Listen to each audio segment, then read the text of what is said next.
BJP ने 39 उम्मीदवारों के नाम किए फाइनल, गहलोत के खिलाफ मैदान में उतर सकते हैं ये दिग्गज।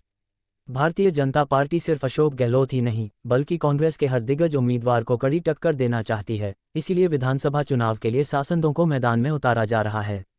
बीजेपी राजस्थान में अशोक गहलोत के सामने मजबूत उम्मीदवार खड़े करने को लेकर लगातार मंथन कर रही है। राजस्थान में आगामी विधानसभा चुनाव को लेकर राजस्थान बीजेपी ने 39 उम्मीदवारों के नाम फाइनल कर लिए हैं और सूची में कुछ अन्य को शामिल करने को लेकर अंतिम रूप भी दे दिया है। कल दिल्ली में बीजेपी केंद्रीय चुनाव समिति की बैठक हुई। बताया जा रहा है कि इस बैठक में राजस्थान की 65 विधानसभा सीटों पर चर्चा के बाद 39 सीटों पर उम्मीदवारों के नाम सर्वसम्मति से तय कर दिए गए हैं। हालांकि पार्टी की तरफ से अभी तक उम्मीदवारों के नामों की घोषणा नहीं की गई है। पीएम मोदी के जोधपुर दौरे के बाद जारी हो सकती है लिस्ट। सूत्रों ने बताया कि बीजेपी की पहली सूची प्रधानमंत्री नरेंद्र मोदी के 5 अक्टूबर को जोधपुर दौरे के बाद जारी हो सकती है। केंद्रीय मंत्री गजेंद्र सिंह शेखावत ने एनडीटीवी को बताया कि बीजेपी की सूची तैयार है। इससे पहले उन्होंने सोमवार को जोधपुर में कहा, जल्द ही सभी के लिए अच्छी खबर आएगी। लेकिन जोधपुर में मुख्यमंत्री अशोक गहलोत के खिलाफ कौन चुनाव लड़ेगा, यह अब भी एक बड़ा सवाल बना हुआ है। गहलोत के खिलाफ मजबूत उम्मीदवार खड़े करने को लेकर मंथन जारी।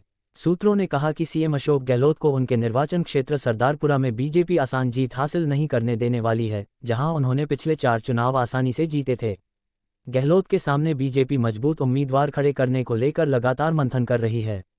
बीजेपी सरदारपुर में अशोक गहलोत के खिलाफ गजेंद्र सिंह शेखावत को खड़ा करने की योजना बना रही है।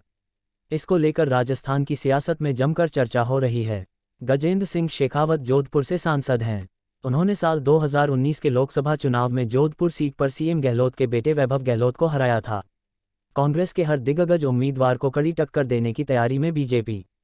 भारतीय जनता पार्टी सिर्फ अशोक गहलोत ही नहीं, बल्कि कांग्रेस के हर दिग्गज उम्मीदवार को कड़ी टक्कर देना चाहती है। इसीलिए विधानसभा चुनाव के लिए सांसदों को मैदान में उतारा जा रहा है।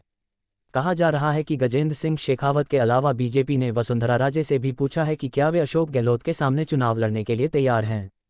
वसुंधरा राजे की बात करें तो वह बीजेपी को मजबूती देने का काम करती हैं। उनके जनता को आकर्षित की क्षमता से राजस्थान में बीजेपी को एक मुश्किल सीट हासिल करने में फायदा हो सकता है। सांसदों को एमएलए का चुनाव लड़ाने से राजस्थान में राजनीतिक मंथन। ऐसा लगता है कि बीजेपी की रणनीति सांसदों और अन्य मजबूत उम्मीदवारों को इस्तेमाल करने की है ताकि वे कांग्रेस के कुछ स्टार उम्मीदवारों को पटखनी दे सकें। राजसमंद सांसद दिया कुमारी को नाथद्वारा सीट पर राजस्थान अध्यक्ष सीपी जोशी से मुकाबला करने के लिए चुनावी मैदान में उतरने के लिए भी कहा जा सकता है, जो उनके निर्वाचन क्षेत्र राजसमंद में आती है। सांसदों को एमएलए का चुनाव लड़ाने से राजस्थान में काफ़ी राजनीतिक मंथन होने वाला है।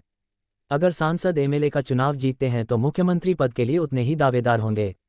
लेकिन चित्तौड़गढ़ रैली में प्रधानमंत्री नरेंद्र मोदी ने ये साफ कर दिया है, एकमात्र चेहरा कमल भाजपा का चुनाव चिन्ह है और पार्टी समग्र रूप से चुनाव लड़ रही है। विकसित भारत का सपना तभी साकार होगा जब राज्य, जिले और गांव विकसित होंगे, पीएम मोदी। जाति आधारित गणना से पता चलता है कि 80% हमारे समर्थक हैं भाजपा।